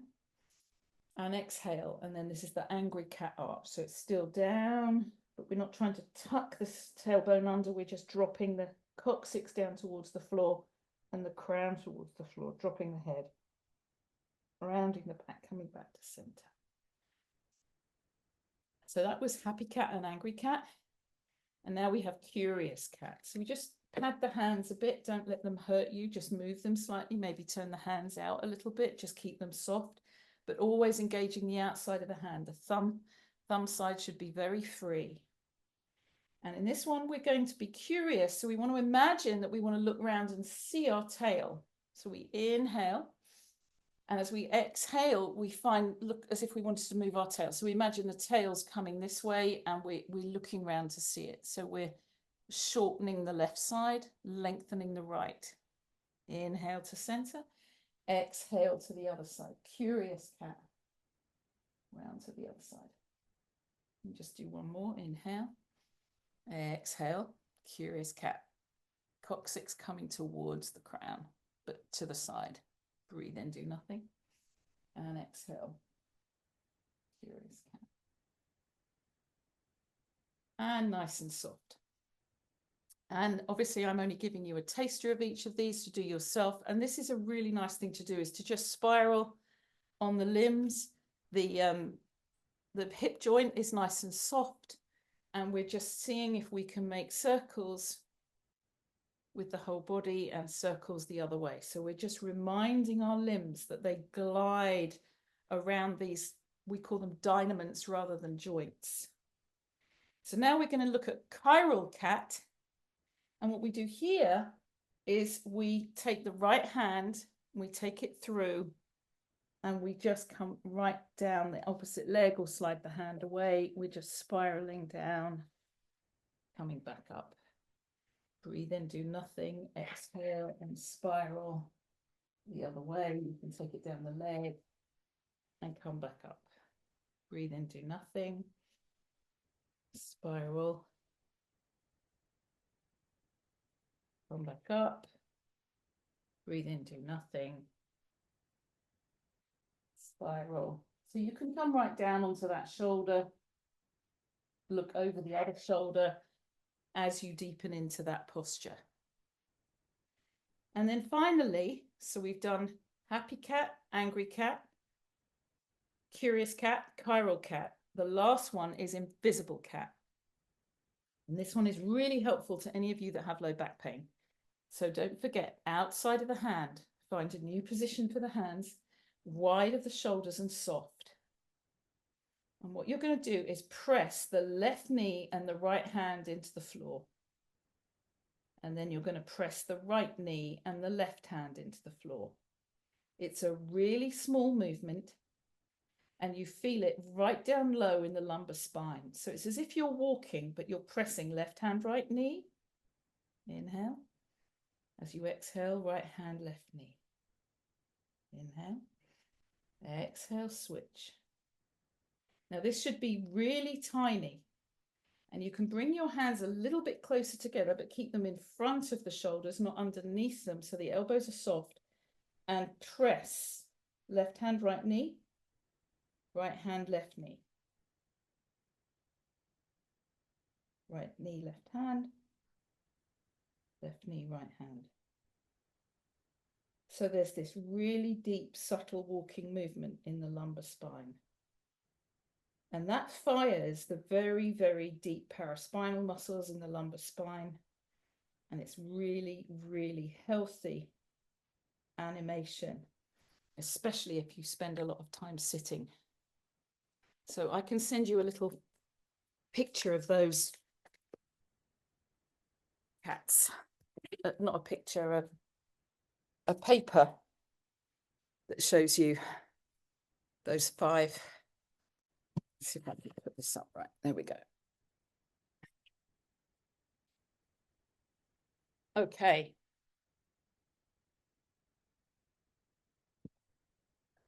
Any questions? Any feedback? Kirsty?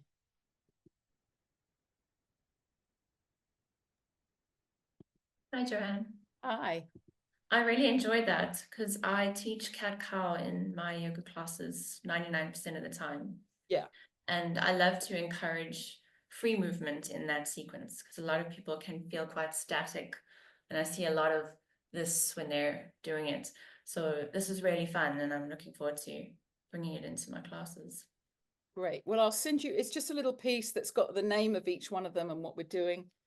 And the reason I love it, it's cat-cow by any other name, but can you get, when you've done that pulling with the band and you've freed the head and the neck, the head fills its space and then you start spiraling around it. And I don't know about you, my spine's tingling now because I feel as if I've gone in there in much more detail than when we do it either as a gross movement or when we do it with the hands underneath the shoulders, which is how I was originally taught. I don't know about you, but so my encouragement, and thank you for sharing that. Was there anything else you had a question about, Kirsty? No. Brilliant, thank you. Anyone else? Danielle, how are you doing? Just pick on you because you're not talking to me unless I ask you.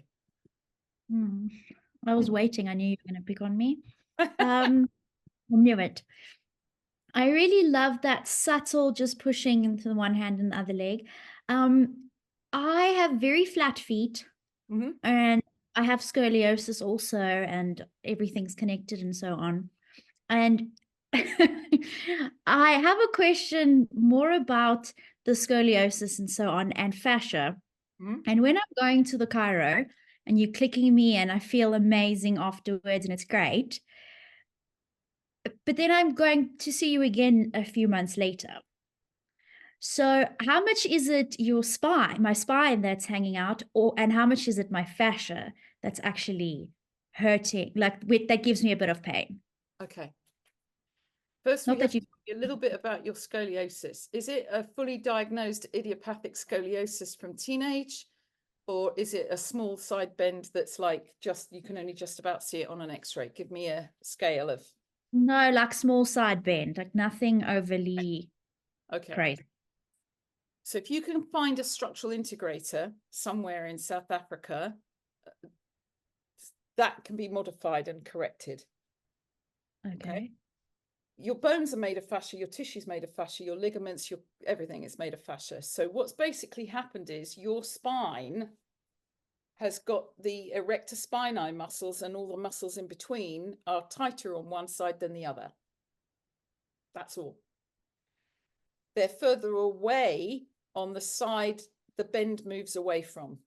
They're further away from the spine, and on the side that it bends into, they're closer to the spine. So what we need to do is lengthen one side and release the other. Yeah. So I've done that 1,000 times. It's my specialty, but I'm too far away. It drives me nutty. It's the first thing. The second thing is the chiropractic, if they do the clicking, the high velocity thrust, they are releasing and slightly compromising the ligamentous bed local to the scoliotic pattern. So what will actually happen is that your body will have to compensate for that because it never goes back 100%. So you're building in something that isn't necessarily getting rid of the scoliosis. You're having a treatment that doesn't directly change it. That's the first thing. The second thing is it's never that simple. There's QL and psoas involved as well. But if it's that mild, and who was it says they know someone in Joburg, Natalie has a contact in Joburg. Yeah, so they're doing it through exercise. So how I would be doing it is a combination. So you could, for example, lie on your side, and the side of the curve, you do 1, 2, 3 for the side that you want to open. So the side that you want to open lies over the ball twice. So if I'm bending to the right, I want to open the right.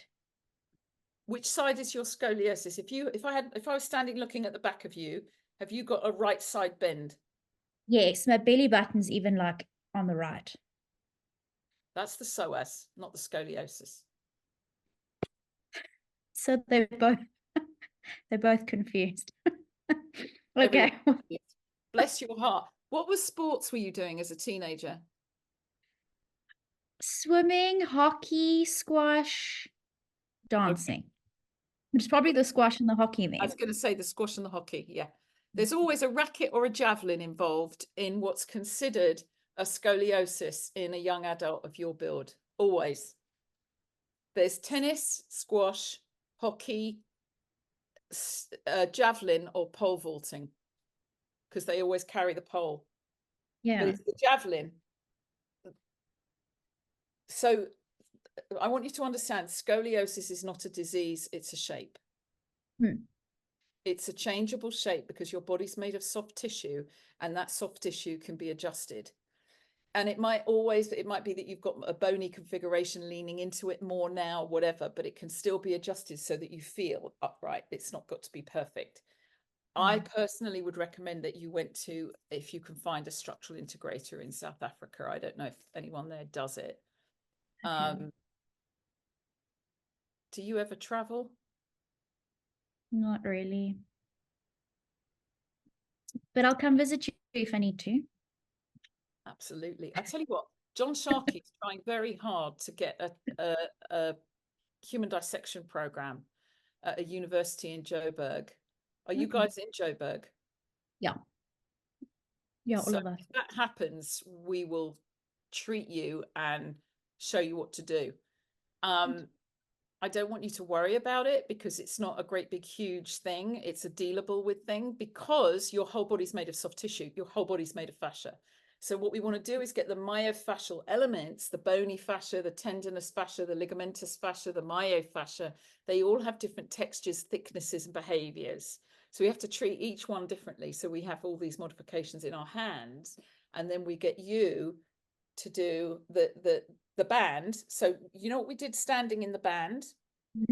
The full stand. Yeah, the full square. I want you to do extra ones to the side that you want to shorten. So you are less your curve. Okay. Yeah. So I want you to just go 1, 2, 3. Okay. With 2 to the left and 1 to the right. Does that make sense? Now Yes. these bands are fantastic. These bands, if you can get these on Amazon. Okay. And you can work with 1 and then you can work up to 2. And you can work inside them and do all kinds of balancing things. I know it doesn't seem like yoga, but it is great. And you'll just have a great time and you'll have fun. Cool. And you'll really notice that your twists to one side feel very different to the other. And I want you to do 2 to the one that needs a little bit more love that way and 1 to the other side, and just play with it and listen in, because I want you all to become fascia whisperers. A structural integrator is a Rolfer. Exactly. We're just not allowed to call ourselves that unless, because basically Ida Rolf's son, we're all trained by Ida Rolf basically, but her son bought her name as a trademark. So you have to have gone through a specific Rolf Institute to call yourself a Rolfer now. So we have to call ourselves structural integrators. So if any of you can find a Rolfer, get Danielle to Rolfer. Thank you so much. I'm so excited. I don't know what Rossiter is, Natalie. Sorry. I don't think it's the same thing. I've got a feeling Rossiter's a bit of a, I don't know. I can't comment. I don't know. But I know that Rolfers know what they're doing. So you're on it because now you know you haven't got an illness, you've got a shape. Perfect. Thank you so much. You're so welcome, Danielle. A bit off topic. It's not off topic. It's all the same thing. Okay, great. So Kat, tell me how you are. And then I have to go. So I have a question which might take us on a little bit of a tangent, but let's see how it goes. So, I mean, I've been working with fascia and trying to, integrate this kind of work in my movement practice with clients for probably the last 5 years now. And I mean, obviously, I've seen amazing results in my own body and in the body of others. Brilliant. But, a lot of the time I get the feeling that there's something more that a client needs to work on than the physical stuff. So, and I understand, that everything is connected and the body holds energy and trauma and memories and all of that. So, how much we can do the under tension circles or figures of 8, and we can do the box band and all of these things. But, how far are we going to get if there's something deeper, like an emotional level that someone is not dealing with? And how do we sort of like make that transition? Because, there's certain clients, and I feel like I'm quite intuitive with it as well. And there's certain clients I've been working with for like 7 years kind of thing. And it's got to the point where we're doing all this stuff. And I know they could do it more consistently in the times that they don't see me during the week. But yeah, to get them to buy into the fact, okay, now we've actually got to do a bit of emotional work. And then how do we actually do that? Is it the therapy? Is it the TRE? Is it the journaling? Like, is it just having a good cathartic cry? You know what I'm saying? Like, Brilliant. sometimes it feels like I'm just doing the same thing and I'm preaching the same thing, but the people are not going to get to where they need to get because there's something else missing. It's a brilliant question. It's not that there's something else missing. So my doctorate is in spiritual science. And I am trained in Surat Shabda Yoga, which is yoga of the sound current. And basically, your body, your fascia, is like an orchestra. So think of the diaphragms, the pelvic floor, the breathing diaphragm, this diaphragm, the floor of the mouth, the roof of the mouth. They're your percussion instruments. All the body is strung like a harp or a viola or a cello or a violin. And then you have the windpipe and the holes in different places. So, if we do that, we make one sound. If we do that, we make another sound. If we do that, blah, blah, blah, blah, blah, blah, we make another sound. So that's the principle of all the wind instruments. Yes, it's a whole orchestra. I believe the heart is the conductor and the brain is the composer. And if the congruency between the heart and the brain is expressed through the form, the architecture, all is well. You meet somebody and you will say to me, Joe, I was out today and I just met the most authentic person. They were just themselves. You get that when you talk to Michelle. She's just Michelle. You don't get that there's an air or a grace about her. She could be laughing. She could be crying. She's totally at home in nature. Her archetypal pattern, her beingness resonates. Wild, trees, herbs, whatever. That's her. So archetypally, we have somatic archetypes, but we also have archetypes of the soul. And this is the work that I love from my soul. When we can find our archetypes and our somatic patterns and they become congruent, and we can do this with sound, magic happens. Because people talk about having an embodied practice. And the problem with that is the idea that it isn't embodied in the first place. Where the hell else is it going to go? Where in heaven are you going to put your experiences if they're not stored somewhere in this matrix? Now, here's the big leap. You with me, guys? You all ready to come with me? We're going to go moving from somatic to spiritual. This is a liquid crystal matrix.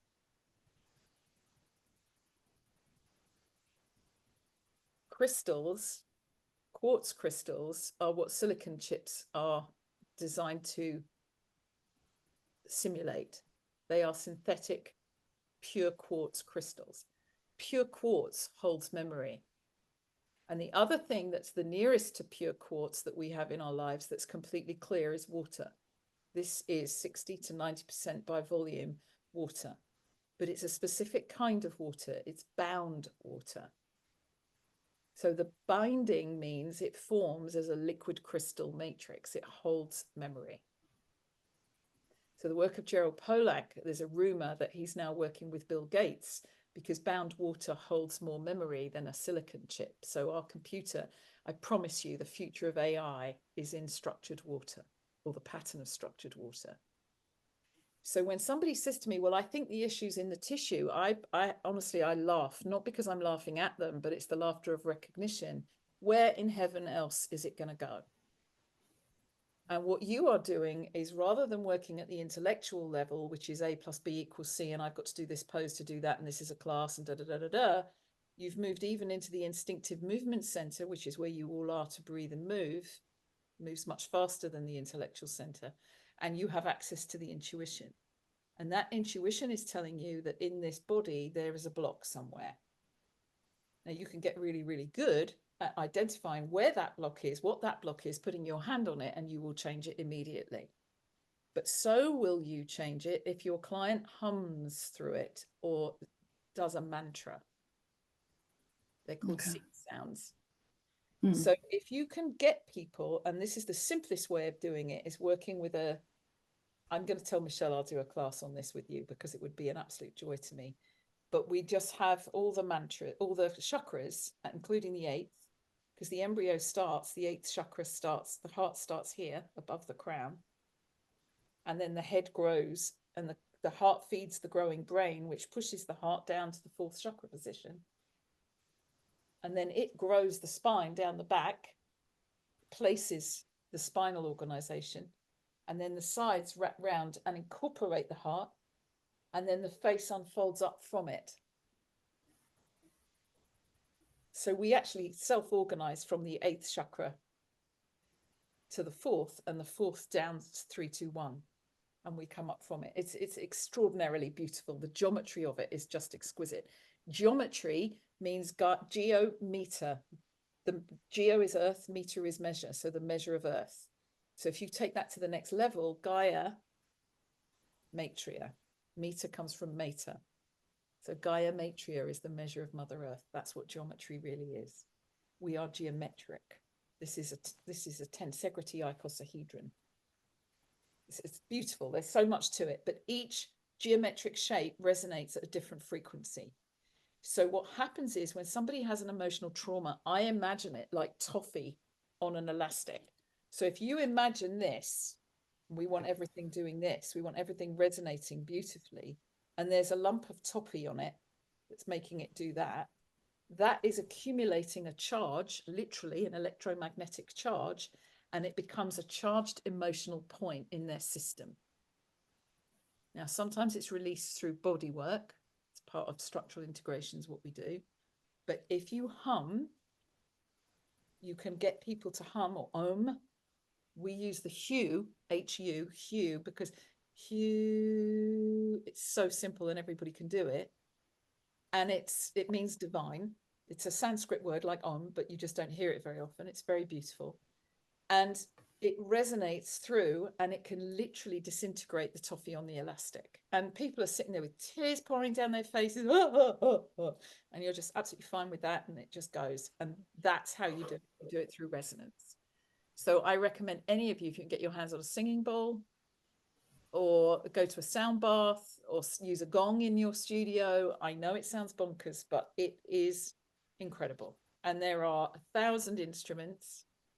My friend Paul Kay, who is head of the movement, where I am both ordained as a minister and my doctorate is there at the Peace Theological Seminary. And he has over 40 instruments. We were talking last night. Every sound you make, every one of you, every sound you make, every word you speak has a pattern. I don't know if you've ever seen something called cymatics, where they take a plate and they put sand or salt on the plate and they put a note through it and it forms a geometric pattern. Well, when it changes notes, you'll see a different pattern. But in between frequencies, when it goes from one frequency to the next, there is utter chaos. So what happens is, when somebody comes to you, they come to you at a frequency, and you shift their frequency. Trust me, every word you utter, and your fascia is strung throughout your body. So it's literally being played by the frequencies. So if I suddenly got aggressive with you and started shouting at you all did that. It was like, what the hell? And if I talk really, really softly and I relax, that made you all jump, didn't it? Do you see what I mean? Immediately they're like, blimey, what happened to her? What was that all about? And then if I'm just completely relaxed and calm, now you can imagine if Michelle was listening to us, she would have been woken up by that. All I did was change frequency, but I changed the charge. I changed the electromagnetic field. I came up, I was tense, I tightened. And this is how we get our bodies.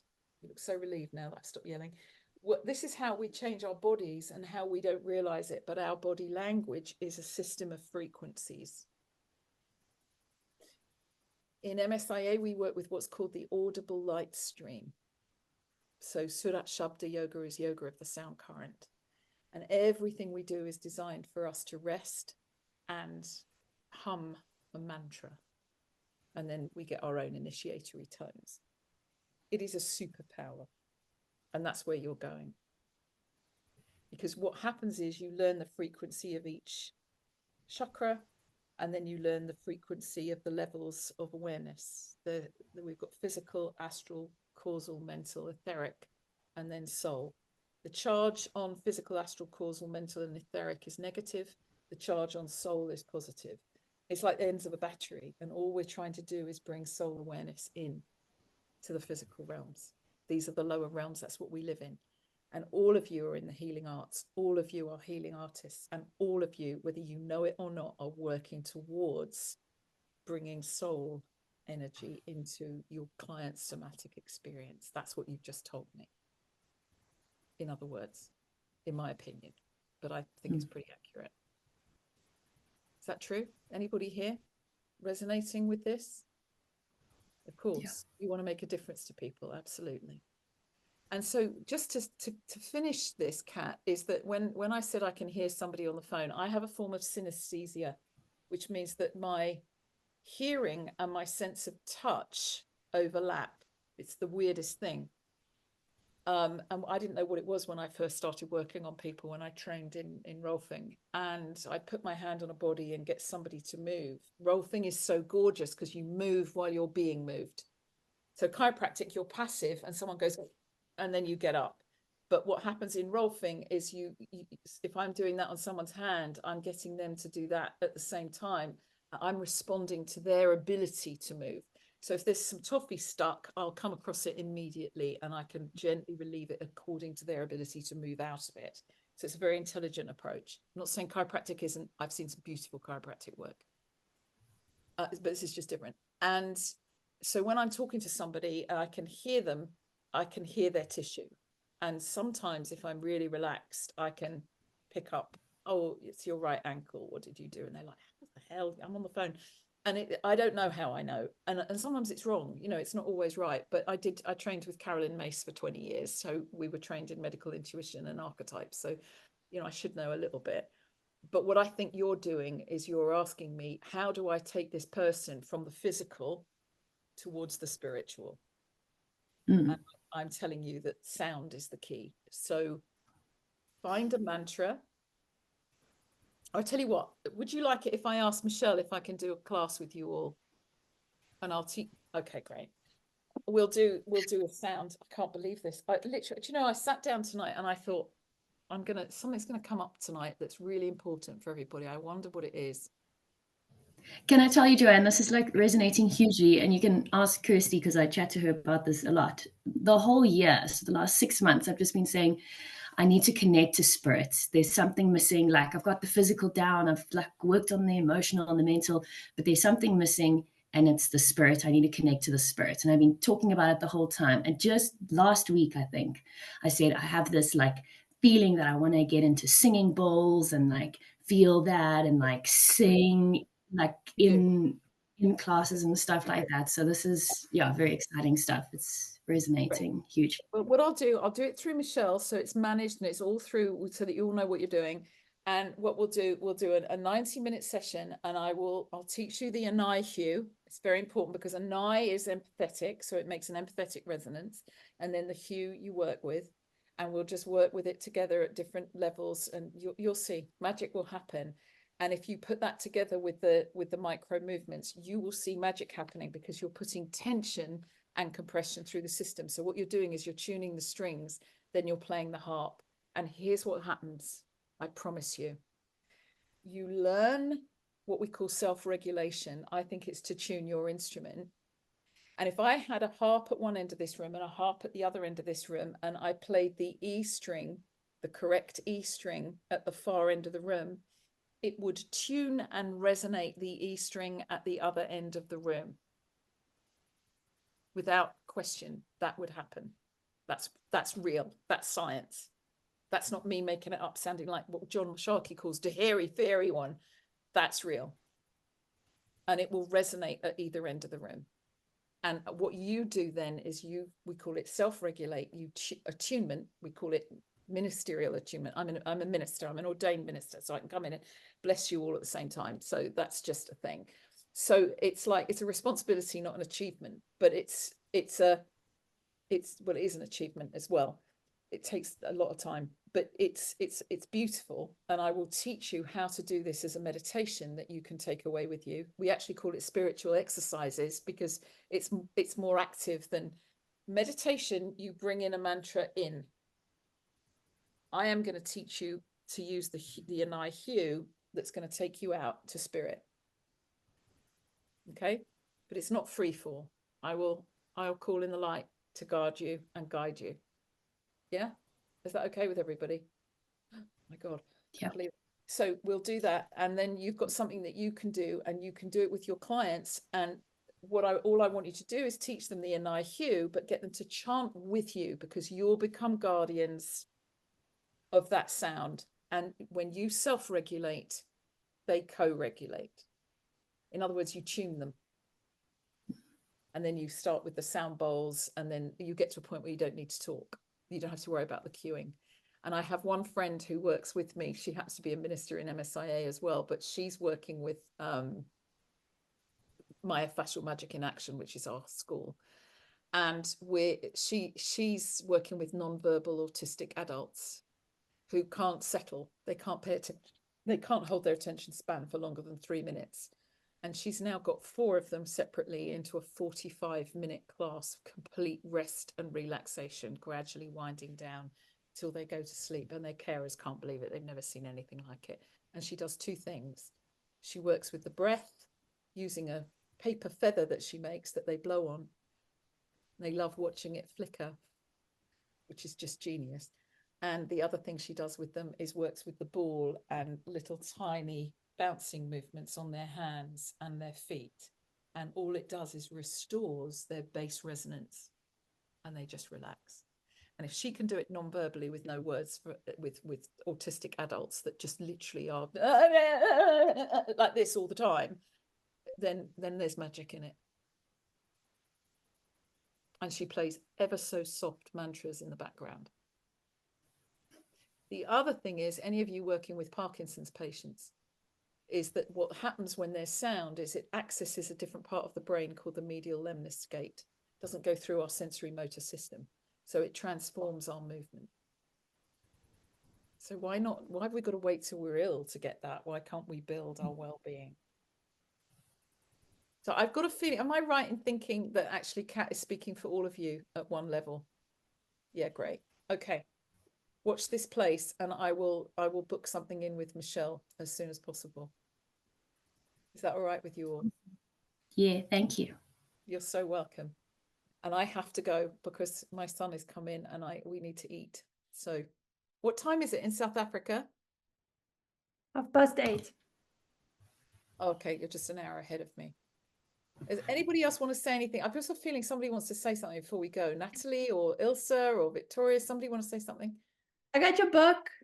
Oh my God, look at you. Bless your heart. It's I haven't started, but it's worth it. Well, there's loads of practices in there that I didn't do today, but you'll enjoy those. You're so welcome, Tamlin. Oh my God, I love you guys. I've got to come to South Africa. I do want to come and work with you all. So check out the podcast as well. It's on YouTube. I've got a YouTube channel, joanne.averson, if you haven't seen it already. And the podcast is going on there. So you just get loads of information. And thank you. And keep in touch with me. Okay. And I'll set something up with Michelle. Lots and lots of love. Thank you so much. There we go. Thank you. Bye, everybody. Thank you. Bye.